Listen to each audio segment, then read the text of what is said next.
ಇವತ್ತಿನ ದಿನ ಕೇವಲ ಯತ್ನಾಳ್ ಅವರು ಇಲ್ಲಿನವರೆಗೂ ಪಕ್ಷದ ವಿರುದ್ಧ ಒಂದೊಂದು ಮಾತನಾಡಿಲ್ಲ. ಅವ್ರು ಮಾತಾಡಿರ್ತಕ್ಕಂಥದ್ದು ಮಾತು ಸರಿ ಇಲ್ಲದೆ ಇರ್ಬೋದು, ಆದ್ರೆ ಸತ್ಯವನ್ನೇ ಮಾತನಾಡಿದ್ದಾರೆ.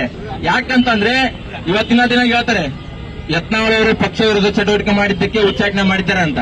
ನಾನು ಅವ್ರೆಲ್ಲರಿಗೂ ಕೇಳ್ತಕ್ಕಂಥದ್ದು ಒಂದೇ ಪ್ರಶ್ನೆ, ಜಾಸ್ತಿ ಮಾತನಾಡಿದಾಗ ಏನು ಉತ್ತರ ಸಿಗೋದಿಲ್ಲ.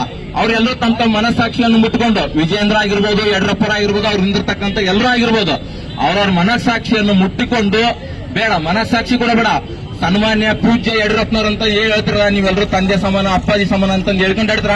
ಅವ್ರ ತಲೆ ಮೇಲೆ ಕೈ ಇಟ್ಟು ನೀವೆಲ್ಲರೂ ಬಿಜೆಪಿ ಪಕ್ಷಕ್ಕೆ ಎಷ್ಟರ ಮಟ್ಟಿಗೆ ನಿಷ್ಠರಾಗಿದ್ದೀರಿ, ಕಾಂಗ್ರೆಸ್ ಪರ ಕೆಲಸ ಮಾಡಿಲ್ಲ ಅಂತಂದು ಅವ್ರ ತಲೆ ಮುಟ್ಟಿ ಹೇಳ್ಕೊಂಡ್ರಿ. ನೀವೆಲ್ಲರೂ ಬಿಜೆಪಿ ಪಕ್ಷ ನಿಷ್ಠಾವಂತರು ಅಂತ ನಿಮ್ ಕಾಲಿ ಕೆಳಗೆ ಬಂದ್ ಬಿಡ್ತೀವಿ. ನೀವೆಷ್ಟರ ಮಟ್ಟಿಗೆ ಕಾಂಗ್ರೆಸ್ ಪರ ಕೆಲಸ ಮಾಡ್ತೀರಿ.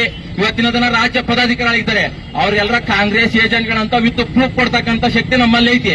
ಯಾಕಂತಂದ್ರೆ ಅಲ್ಲಿ ಜೈ ಯಡಿಯೂರಪ್ಪ ಬಂದಾಗ ಮಾತ್ರ ಒಬ್ಬ ನಾಯಕ ಆಗ್ತಾನೆ. ಇಲ್ಲಿ ಸತ್ಯವನ್ನು ಪಕ್ಷದ ಪರ ಕೆಲಸ ಮಾಡಿದಾಗ ಯಾರು ನಾಯಕರಾಗಲ್ಲ.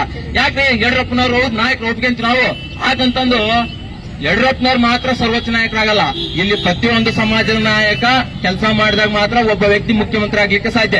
ಇದೇ ಯಡಿಯೂರಪ್ಪನವರು ಮುಖ್ಯಮಂತ್ರಿ ಯತ್ನಾಗ ಪಂಚಮಸಾಲಿ ಸಮುದಾಯದವರನ್ನು ಅವರು ಓಟ್ ಹಾಕಿದ್ದಕ್ಕೆ ಮಾತ್ರ ನಾನು ಮುಖ್ಯಮಂತ್ರಿ ಆಗಿದ್ದಂತ ಹೇಳಿಕೆ ಕೊಟ್ಟವರು ಇವರೇ. ಇಂದಿನ ದಿನ ಪಂಚಮಸಾಲಿಯ ಸರ್ವೋಚ್ಚ ನಾಯಕ ಯತ್ನಾಳ್ ಅವರನ್ನು ಉಚ್ಚಾಟನೆ ಮಾಡಲಿ ಕೈವಾಡ ಇರುವುದು ಕೂಡ ಅವ್ರದೇ.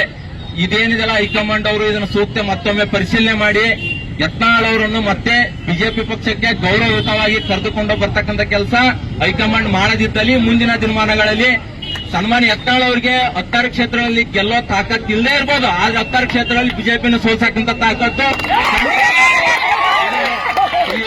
ಸತ್ಯ ಅರ್ಥ ಮಾಡಿಕೊಂಡ್ರೆ ಬಿಜೆಪಿಗೂ ಒಳ್ಳೆಯದು, ನಿಮ್ಗೂ ಒಳ್ಳೆಯದು, ಮುಂದಿನ ದಿನಮಾನಗಳಲ್ಲಿ ಸನ್ಮಾನ್ಯ ವಿಜಯೇಂದ್ರ ಅವ್ರಿಗೂ ಒಳ್ಳೆಯದು.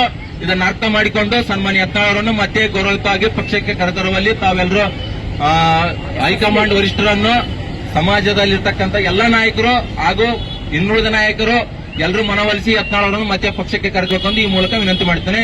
ಭಾರತ್ ಮಾತಾ ಕಿ